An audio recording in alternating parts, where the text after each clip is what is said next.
शिवसेना शिंदे गुट के नेता नरेश मस्के ने उद्धव ठाकरे गुट को कमजोर बताते हुए उनकी आलोचना की। उन्होंने सुपरमैक्स कंपनी के कर्मचारियों के लिए एकनाथ शिंदे के प्रयासों की सराहना की और उबाठा भूमि यूनियन पर सवाल भी उठाए। संजय राठौड़ को नशेड़ी कहकर निशाना साधा और कहा कि उद्धव ठाकरे ने हिंदुत्व को सोनिया गांधी के पास गिरवी रखा था, जिसे शिंदे ने मुक्त किया। उन्होंने ठाकरे समूह की बैठकों को विफल बताया और दावा किया कि ठाणे की जनता शिंदे के साथ है। करुणा मुंडे पर टिप्पणी से बचते हुए उन्होंने कोई प्रतिक्रिया व्यक्त नहीं की। जर अशा पद्धतीचे प्रकार झाले असतील तर त्यांच्यावरती योग्य ती कारवाई व्हायला पाहिजे, त्याला शासन व्हायला पाहिजे. तर करुणा मुंडेंनी सांगितलं की लवकरच केंद्रीय मंत्र्यांची मुलगीच अशा प्रकारे असुरक्षित आहे महाराष्ट्रामध्ये, त्यामुळे सगळेच टीका करतायत. म्हणजे आव्हाडांपासून सगळेच हे बघा टीकाकारांना आता आव्हाडांनी तरी ही भाषा करू नये. मी याच्याविषयी जास्त बोलत नाही. आव्हाडांनी तरी ही भाषा करू नये की महिला संरक्षण आणि याविषयी मी पुढे काही बोलत नाही, याच्यावर तुम्ही समजा. परंतु आव्हाडांनी तरी ही भाषा करू नये. आणि यामध्ये बघा जर कोणी छेडछाड केली असेल तर त्याच्यावरती कारवाई होणं गरजेचं आहे आणि सरकार त्याच्यावरती कारवाई नक्कीच करेल. धनंजय मुंडेंचा लवकरच राजीनामा होणार असं करुणा मुंडे म्हणाले. आता तुम्ही करुणा मुंडे काय बोलल्या, नैतिकतेच्या आधारावर करुणा मुंडे काय बोलल्या आणि कोण काय बोललं याच्याविषयी मी कशाला प्रतिक्रिया देऊ? कोण करुणा मुंडे? कोण करुणा मुंडे? मी ओळखत नाही करुणा मुंडे कोण आहे. वाल्मिक कराड हेच मुख्य आरोपी आहेत, हे आरोपपत्रामध्ये सिद्ध झालेलं आहे. कालच सीआयडी तर नैतिकतेच्या दृष्टीने राजीनामा द्यावा असं वाटतं का आपल्याला?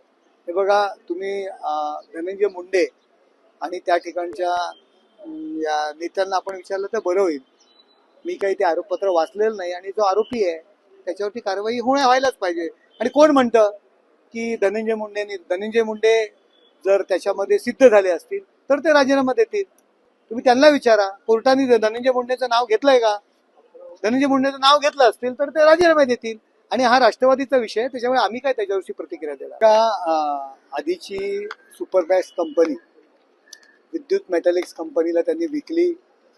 युनियन आणि कंपनी व्यवस्थापन साटलोट करून उबाटाचे लीडर त्या कंपनीचे युनियनचे अध्यक्ष होते, त्याचं नाव घेणार नाही, पण तू साटलोट करून ती कंपनी विकली, कामगारांना देशोधडीला लावले.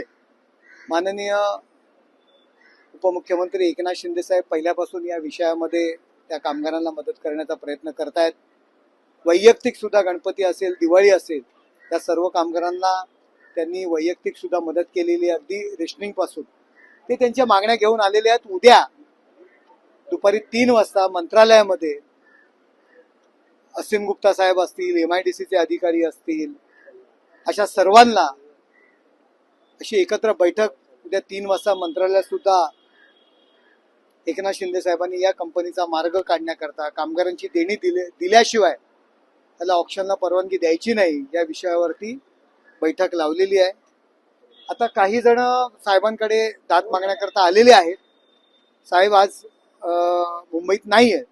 उद्या दुपारी 3 वाजता बैठक लावलेली आहे. म्हणून कामगारांना त्यांच्या मागण्याचा अधिकार आहे.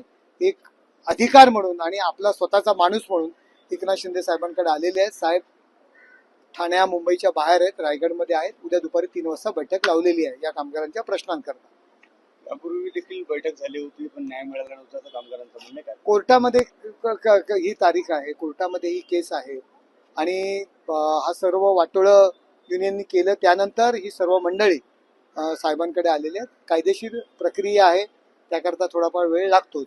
महाभारतामध्ये धृतराष्ट्र आहेत, त्यांच्या जोडीला संजय नावाचा एक इसम होता आणि त्यांना दिव्य दृष्टी होती.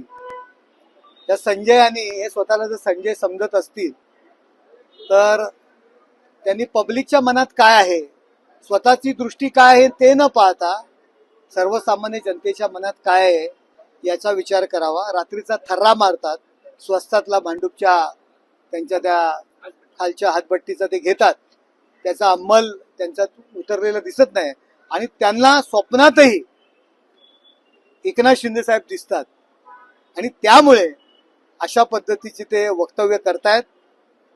ते संजय वेगळे होते आणि हा संजय गांजा आणि हातभट्टीच्या नशेमध्ये असणारा हा संजय आहे. त्याच्यामुळे त्यांची ही परिस्थिती आहे आणि ते सकाळी काय लिहिलं असेल, रात्रीची उतरलेली नसेल म्हणून. मुळात ज्यांनी उद्धव ठाकरे आणि त्यांच्या नेतृत्वाखाली जो काही पक्ष आहे शिल्लक सेना, ही सोनिया गांधींकडे गहाण ठेवलेली आहे. त्यांना काय अधिकार आहे एकनाथ शिंदे साहेब यांच्यावरती बोलण्याचा? जो पक्ष, बाळासाहेबांचा पक्ष, हिंदुत्ववादी पक्ष, जो सोनिया गांधींच्या कडे त्यांनी गहाण ठेवला होता, तो बाहेर काढण्याचं काम एकनाथ शिंदे साहेबांनी केलेलं आहे. त्यामुळे शिवसेना पक्ष विसर्जन करण्याचा प्रश्नच येत नाही. आणि दिवसभर अमित शहा, नरेंद्र मोदी यांच्यावर हे लोक टीका करत असतात. आणि अमित शहा साहेब काय यांना सांगायला आले होते का? बहुतेक ते जे स्वप्नी दिसे ते सकाळी गांजाच्या नशेत बोले, अशा पद्धतीने संजय राऊतांची अवस्था आहे. त्यामुळे तशा पद्धतीची वक्तव्य करतात. सावरकरांची शपथ घेण्याचं आवाहन करतात. सावरकरांची शपथ घेऊन तुम्ही सांगा की असं काही घडलं नाही. सावरकरांची, स्वातंत्र्यवीर सावरकरांची आम्हाला शपथ घेणाऱ्यांना मला एकच सांगायचं की ज्या सावरकरांबद्दल ज्यांनी अपशब्द वापरले, नेहमी शिव्यांची लाखोली वाहिली, त्या राहुल गांधी यांचे कपडे धुण्याचं काम आपण करताय, त्यांना मिठ्या मारताय. आपण जाऊन त्यांच्या उंबरठ्याच्या बाहेर मला भेट देता का म्हणून आपले नेते त्यांची वाट पाहताय. तुम्हाला स्वातंत्र्यवीर सावरकरांचं नाव घेण्याचा अधिकार आहे का? आणि कुणाला आम्हाला शपथ घ्यायला लावते? तुम्ही कोण? आपण जे राहुल गांधी आणि यांचे जे कपडे धुताय ना, ते धुत बसा. आम्हाला तुम्ही शहाणपणा शिकवण्याचं काम करू नका. मात्र मोहन भागवत हे कुंभस्नान केलं नाही, ते केल्यानंतर आम्ही पण देखील बघू. मात्र याकडे काय बोलत नाही. एक त्यांनी हे केली आहे की मोहन भागवतांनी देखील कुंभमध्ये स्नान केलं नव्हतं, तर उद्धव ठाकरेंवर का टीका करतात? हे बघा, उद्धव ठाकरे यांच्यावर आम्ही टीका केलेली नाही. उद्धव ठाकरे यांनी एकनाथ शिंदे साहेबांवर कुंभच्या स्नानावरनं टीका केली.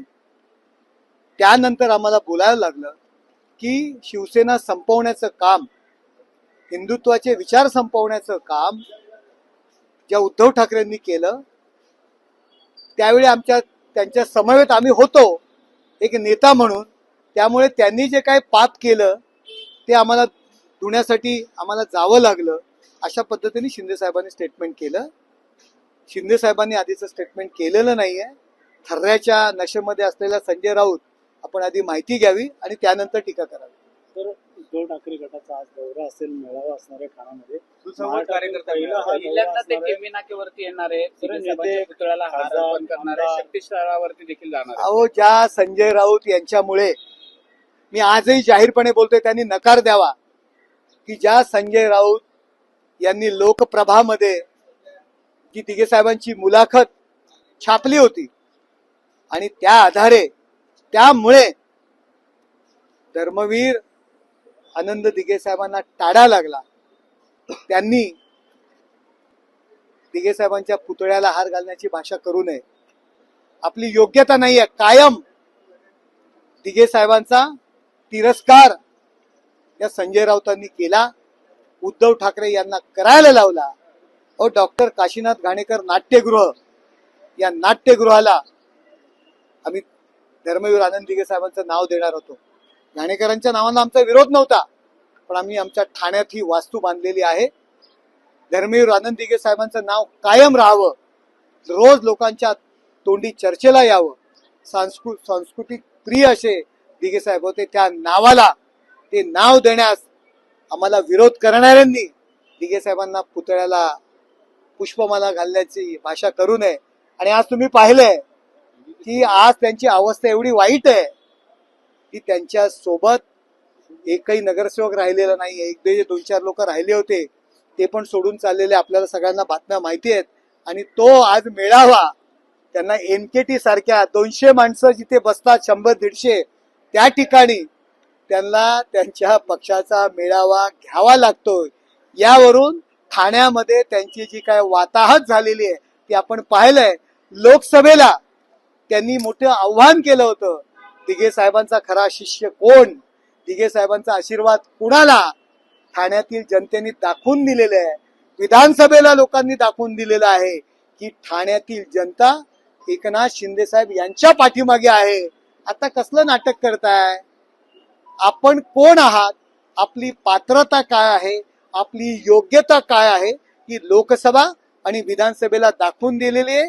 आणि तुमचा जे काय हाल झालेले आहेत, मी तर ऐकलेलं की महानगरपालिकेमध्ये ते पाय देणार आहेत आम्हाला.